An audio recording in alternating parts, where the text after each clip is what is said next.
Centar za управление со кризи вчера доби благодарница од JICA, главната јапонска владина асоциација за помош, и ние спроведуваме 3 проекти. Значи 2 спроведени во Центарот за управление со кризи. Центар за управление со кризи имат намера сега да почнат и третиот проект за справување за пошумување против слечишта и поплави. И нека ние сме за примери сега во врска со претходниот проект на јапонската агенција, ние сега држиме воркшоп или работилници за соседните држави. Значи имаме благодарница од јапонците.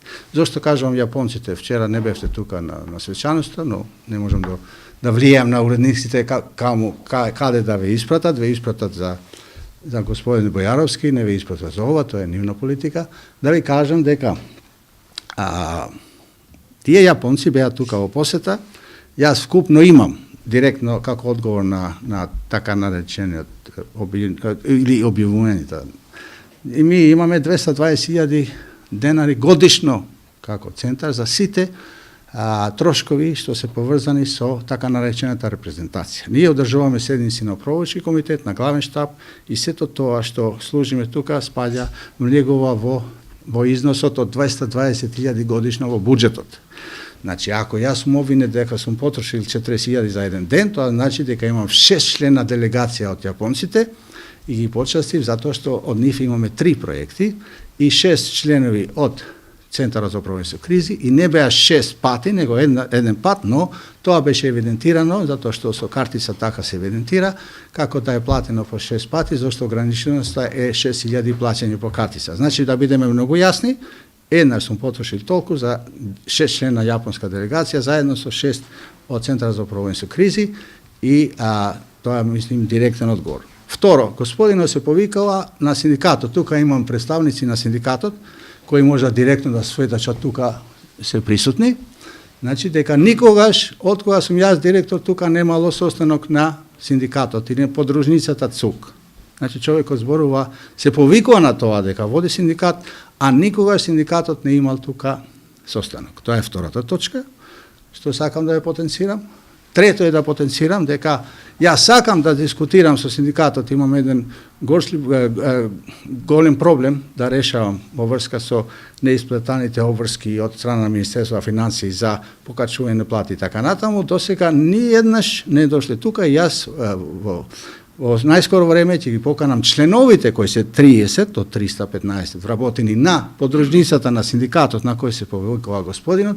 Значи ќе ги повикувам околу 30 луѓе и со нив директно да го решам проблемот, пошто човекот не ја работи својата функција, него се занимава со осрнување и тоа го прави редовно секогаш кој има избори и измени, надејќи се така, тој или други, дека на тој начин со оцрнување и со измислени работи и обвинувања дека ќе постигне својата цел, или тој да стане директор или некој друг да стане директор и така натаму. Значи, ако јас имам, мене ми важи ова од Јапонија, а не ми важи, значи важно ми е ова, дека работиме како што треба од една држава која работи како што треба и продолжува да соработува со нас, а не обвинувањата на луѓе кои заради своите лични фрустрации ве покануваат. И жал ми е што вие не доаѓате кога се дели ова, но доаѓате кога ве повикува човек кој повторува исти работи што нема врска со реалноста. Значи, ја имам 220.000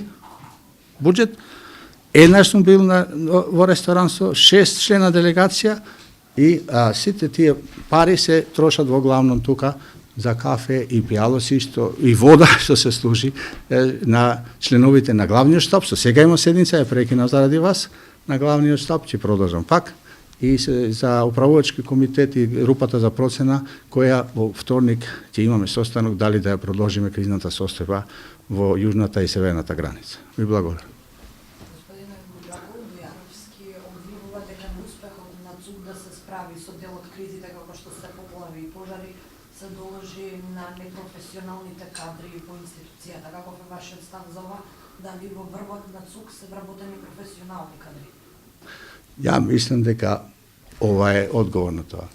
Ако од јапонците ќе станеме Center of Excellence, да им предаваме за работи на соседните држави од Западен Балкан, 2 работилници, ова е најдобар одговор на тоа што винува. Значи, луѓе имаме професионалци, што ја вршат својата работа, а имаме што сетат во работно време и повикуваат новинари да измислуваат работи, а вие многу добро знаете, ви испратив на уредниците, кој зашто е надлежен за справување со разни кризи. Ние сме координатори, а немаме екипи, ни за противпожарни, ни за противпоплави. Ние ги координираме акциите, а действувањето на терен према закон е на тие што се надлежни и што треба да работат. Ја не сакам никога да обвинувам, мислам дека сепак, после сите тие недостатоци, ние добро се справивме со кризите во однос на соседите. Господине Буџаку, велите дека сакате се сретнете со лицата од синдикатот, но еве сега пред да влеземе тука, господин Бојаровски се обиде да дојде да се качи со нас медиумите овде, но му беше забрането да не влезе. Како го коментирате тоа, мислам, од една страна велите дека сакате се сретнете, од друга му забранувате да влезе?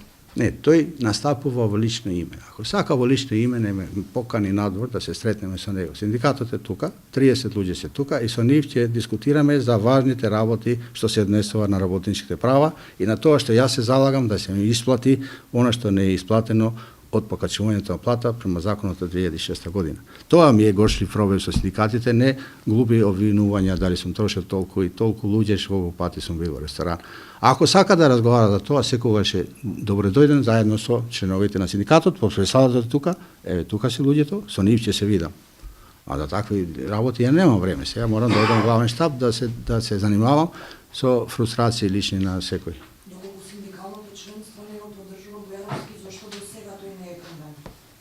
Тоа е прашање кога ја не се мешам во нивната политика. Ние сме дел, овој синдикат од 30 луѓе од 308 сега работи, ние е дел на синдикатот на Министерство за одбрана. Сега во овие турбуленции менување на работите, не знам, ја не можам ни да коментирам, ниту да предицирам, ниту да укажам. Значи, тоа е прашање за нив. Во овие работи кои се менуваат, интереси разни има и така натаму, ја не сакам да не влегувам, но тој не представува дали ни тие 30 што се тука, затоа што никогаш не ги свикал во состав. На состав. Јасно кажавте нешто врска со Јапонците, дека ќе бидете регионален центар, не сватив доволно добро. Кажавте некаков центар, кој сочивте, меѓутоа не може да објасните? Не, тоа беше апропо за она што го повторува цело време, сум трошил 40.000. Не, апропо беше дека ја ова сакав да кажам, дека ние вчера беше национален ден на Јапонија, амбасадорката, добивме благодарница. Значи, ние сме спровеле два големи проекти со јапонците, добивме трет проект за пошумување против како превенција, екопошумување од поплави, значи и од свлечишта, и тие се многу задоволни и од сите тие што аплициране, нас повторно на центарот ја дадоа овој проект, ние сме координатор во ниво на државата.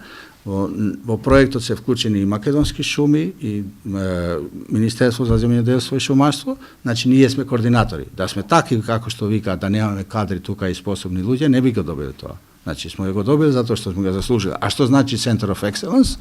Во смисол дека ако ние спрема нивните зборови, сега тоа не е објавено уште, но мислам дека во таа насока јапонците отворија амбасада и од сите што беа присутни, од сите што се работува, тие најдоа за сходно и за потребно нас да не издвојат и само ние добивме ова од јапонската амбасада. Мислим дека е чест од јапонската амбасада и наместо вие да бидете тука и да известувате за тоа, ја известувате за лични фрустрации на еден човек. Какви ќе бидат препораките на главниот штаб во врска со продолжувањето на кризната состојба на јужните населени? Тоа не спаѓа директно под ингеренциите, ние почнаме дискусија во таа тема, но јас мислам дека проблемот е многу сложен. Во ова ниво што се застапени луѓето тука на земање на одлуки, јас мислам дека сепак нема тука да се донесе некоја препорака генерална или групата за процена, сум ја свикал на среда. Значи тоа групата за процена во која раководам јас како директор ќе предложи до управувачкиот комитет и до владата, па после во собранието дали да се продолжи кризната состојба. Значи, од тука имаме дискусии, некако запознавање со работите како е тука и во соседни земји. Она што првично сметате, треба ли да продолжи? Ја лично сметам дека треба. Ама тоа не е моја опика.